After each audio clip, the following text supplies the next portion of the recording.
So in today's video, we'll be talking about the easiest way for you to immigrate to Canada in 2024.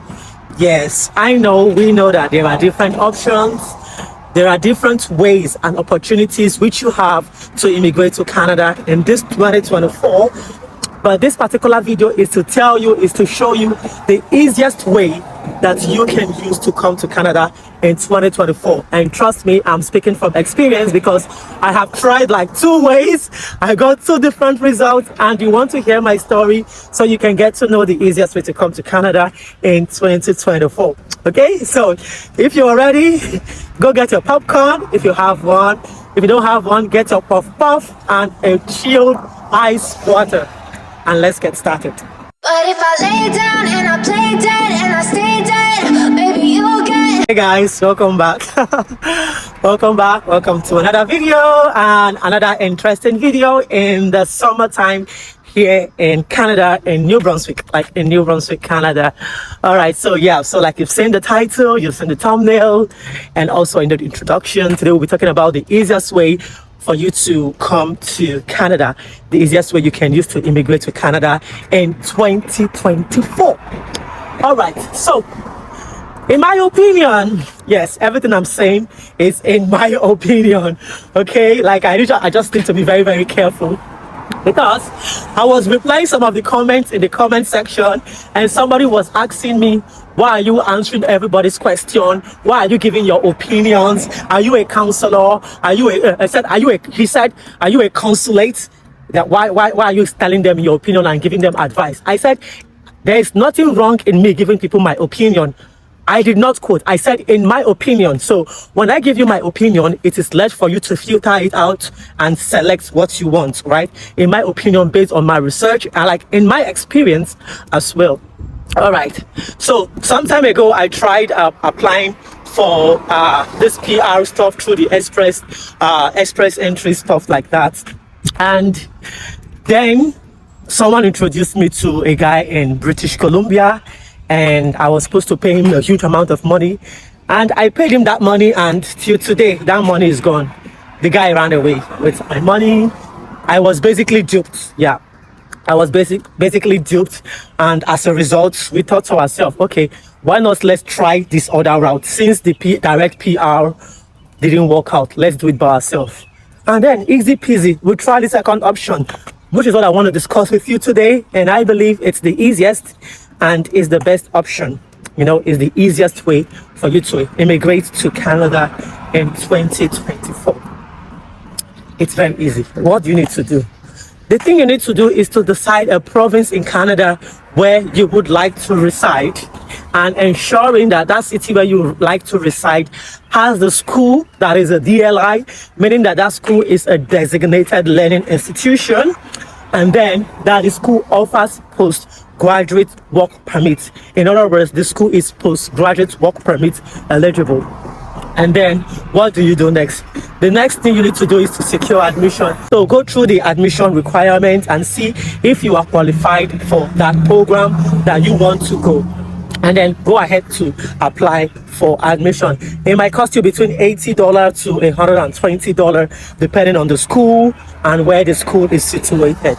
Once you get admission, you're going to be given admission letter, and when you get an admission letter, they are going to tell you the minimum amount of money you need to pay in order to get a letter of acceptance. And guys, we not know, I don't know, there's a road closure here, so we might need, see that they put a road closure there, so I wouldn't want to go further. So let's take this way.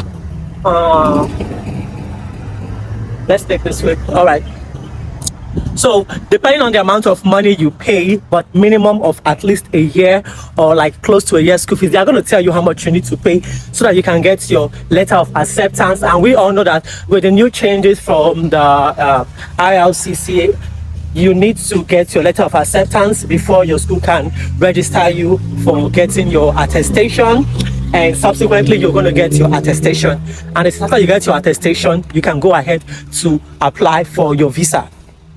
Now I decided that you coming with, in my opinion, I think coming to Canada with a study visa still tends to be the easiest way to immigrate to Canada in 2024, because you have like most of the decisions are in your hands. It depends on how you play it out and you following the requirements, going along with the rules and following the requirement and ensure you meet it. So if you are able to get an admission,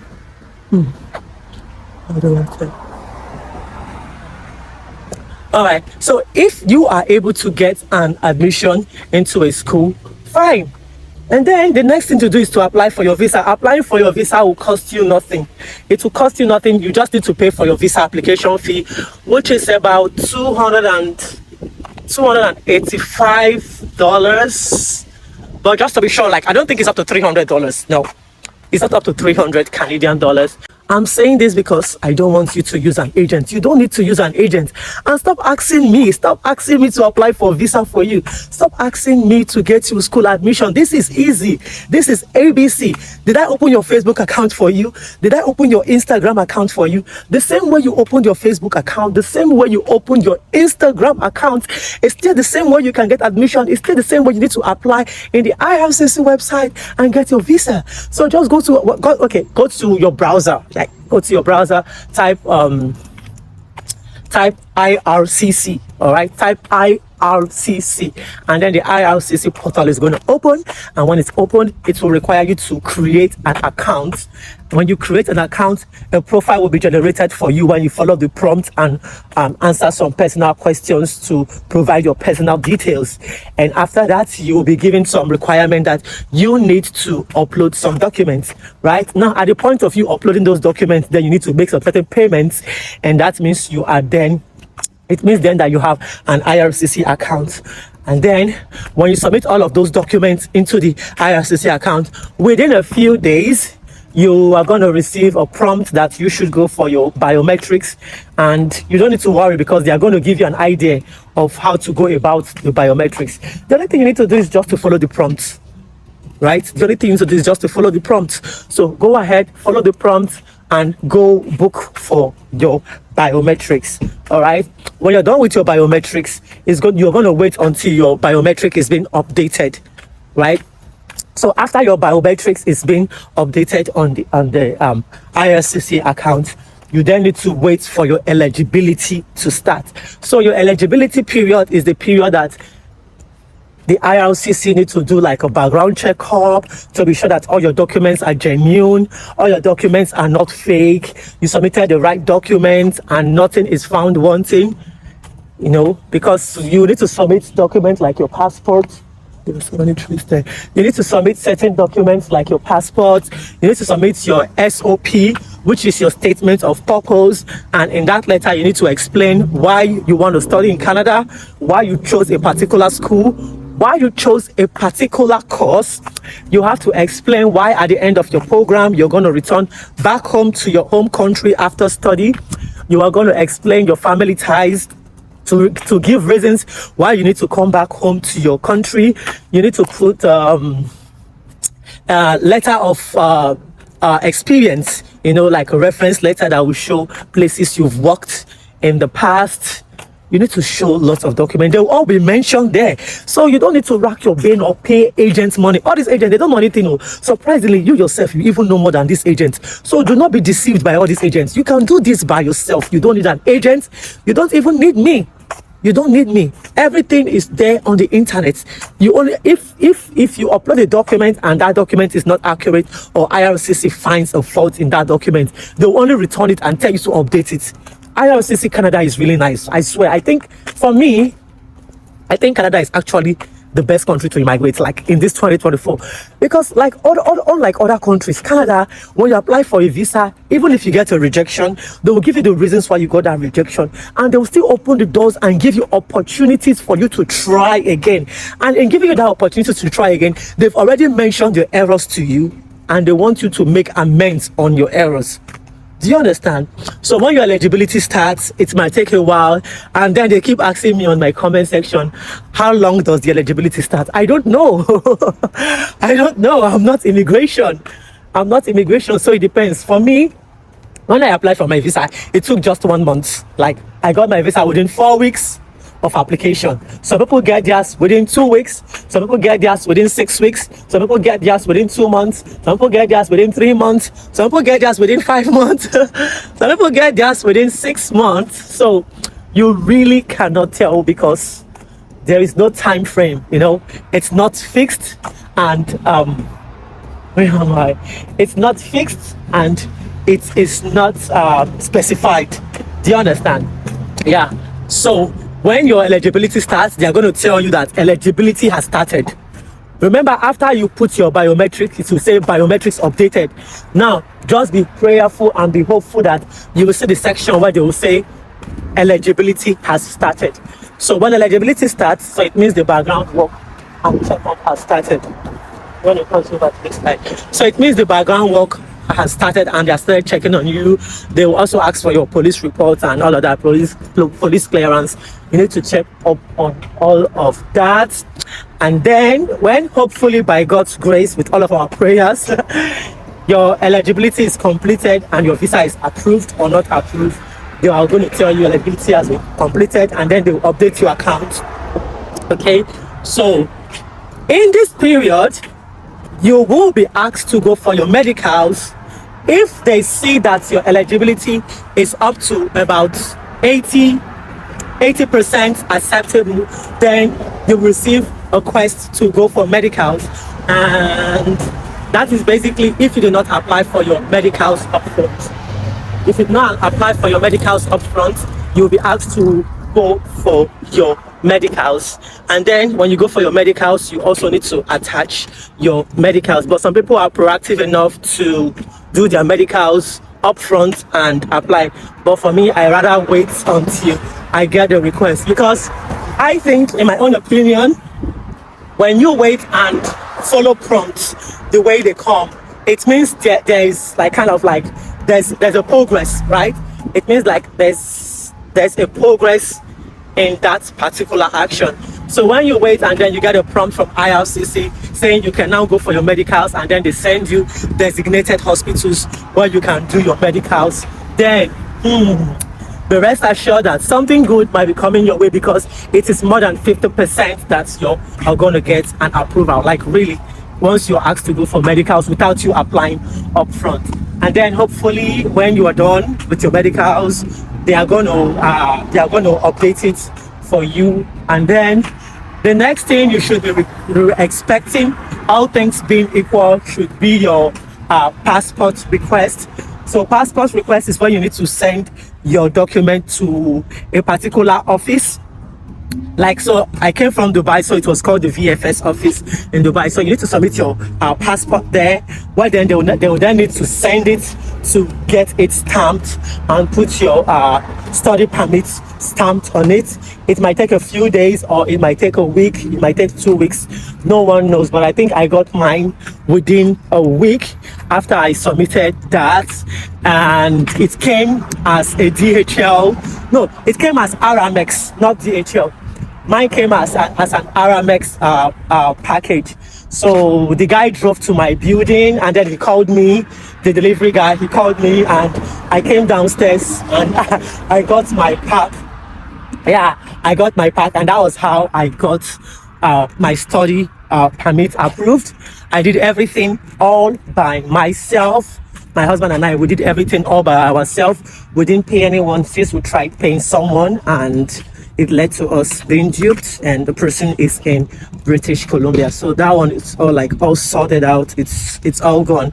So that was why we decided to do things our way and decided to do it by ourselves. And fortunate for us, it worked out. So if it worked out for me and I got my study permits approved all by myself without using an agent, why should you use an agent? Why can't you do it by yourself? Because you can. Yes, you can do it all by yourself. Guys, I'm just waiting to cross over to the other side. Okay, after this car, I'm going to cross now. If any car wants to hit me, let them hit me. They don't have respect. All right, so yes, I finally crossed. Yeah, there he is.